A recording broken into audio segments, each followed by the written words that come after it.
Ancien international sénégalais, Alassane Ndour fait partie de la génération dorée 2002 qui a été finaliste à la Coupe d'Afrique des Nations Bamako 2002. L'ancien coéquipier de El Hadji Diouf est revenu dans un entretien exclusif avec Afrique Sport sur l'équipe nationale du Sénégal et la prochaine Coupe d'Afrique des Nations. Alassane, dites-nous déjà dans un premier temps, qu'est-ce que vous avez ressenti après le sacre continental du Sénégal pour la première fois de son histoire au Cameroun? Bonjour, je suis Alassane Ndour, international sénégalais.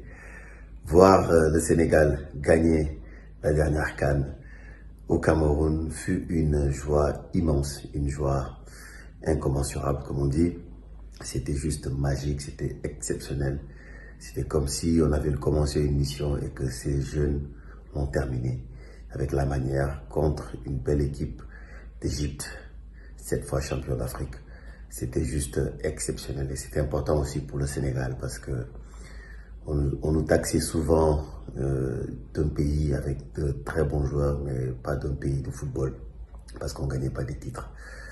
Et voilà, à partir de ce moment, on a eu à gagner pratiquement tous les titres, dans toutes les catégories confondues. Donc c'était très important de Alors, Alassane, les Lions vont en Côte d'Ivoire pour défendre le titre continental. Que pensez-vous de cette équipe nationale du Sénégal? Maintenant, les Lions vont en Côte d'Ivoire pour défendre leur titre.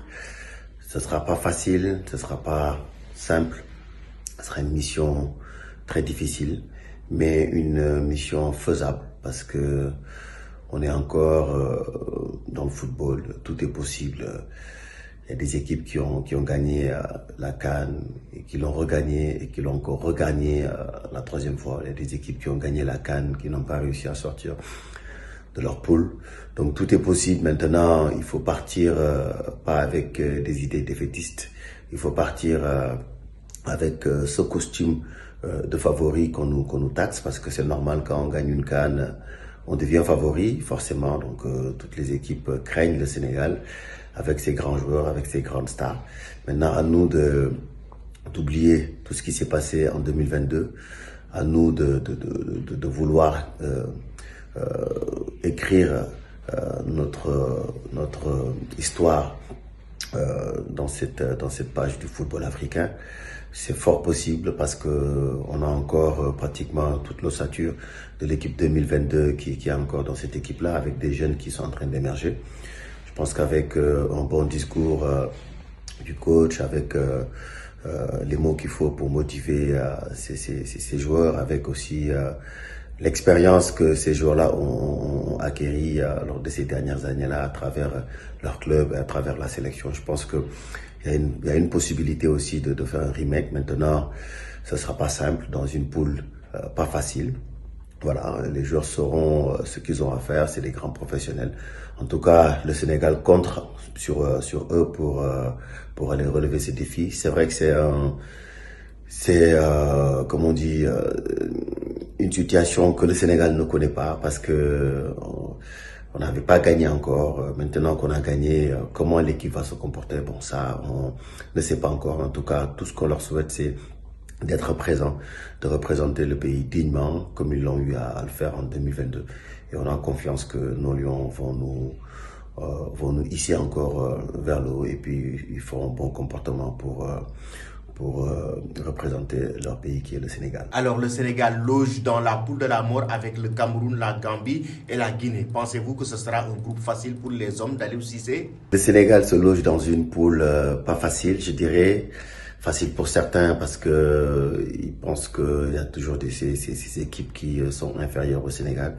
Mais pour ma part, je dirais pas que c'est facile. Je dirais que c'est une poule très difficile parce que le Sénégal a 2 derbys à faire dans cette poule qui sont la Guinée, Conakry et la Gambie.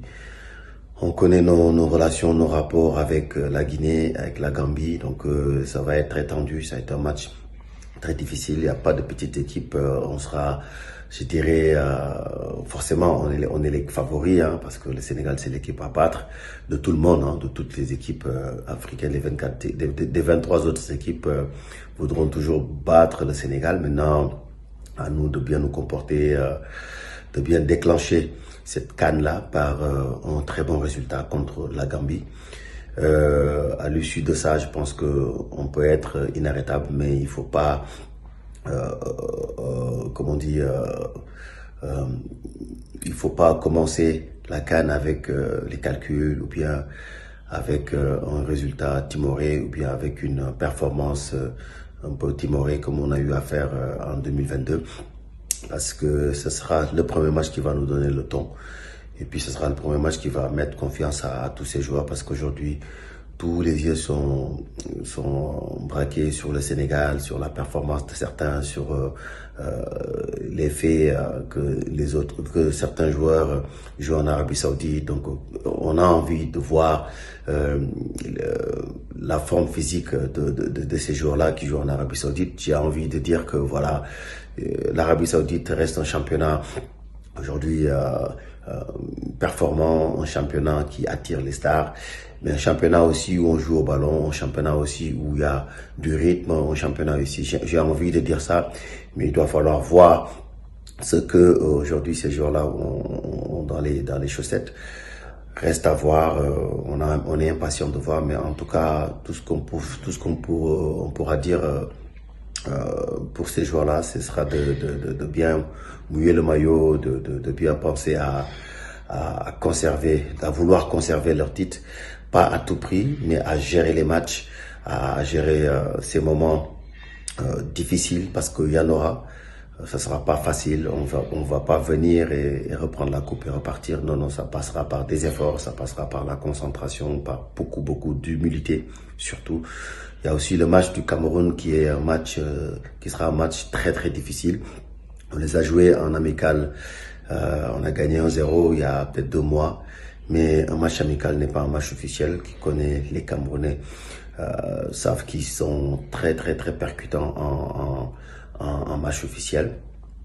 Mais le Sénégal reste le Sénégal, détenteur du titre, donc on a encore ce costume Alors Alassane, vous êtes un grand ami de Samuel Eto'o après le tirage au sort de la Coupe d'Afrique des Nations et que le Sénégal et le Cameroun logent dans la même poule. Avez-vous discuté du groupe de la mort entre le Sénégal et le Cameroun? Mais en même temps, vous vous êtes taquiné certainement par rapport à la confrontation entre le Sénégal et le Cameroun. Oui, avec Samuel Eto'o, on en a rigolé après le tirage, parce que on s'est dit voilà, ben on se retrouve encore, ce sera pas simple entre 2 lions, et on a bien rigolé, mais lui il sait ce qu'il attend, le Sénégal aussi sait ce qu'il attend, parce qu'on a 2 bonnes équipes en face qui sont la Guinée et la Gambie, des équipes qui sont en train d'émerger, des équipes qui veulent aussi écrire leur histoire dans ce football africain. Ce sera pas chose simple. Mais voilà, on en a un peu rigolé, mais ça reste une compétition où chacun devra défendre ses couleurs et que le meilleur passera. Les 2 meilleures équipes passeront. Les 2 meilleures équipes qui mériteront de passer passeront. Donc voilà, ça passera par, encore une fois,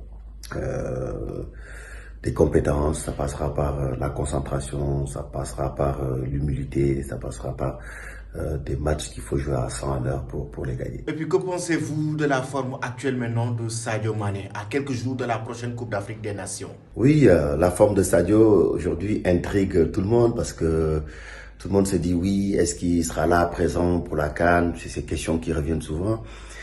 Je l'avais dit auparavant que voilà, on n'a pas le même Sadio Mané qu'on avait à Liverpool, où il faisait ses tâches offensives et ses tâches défensives, il le faisait super bien.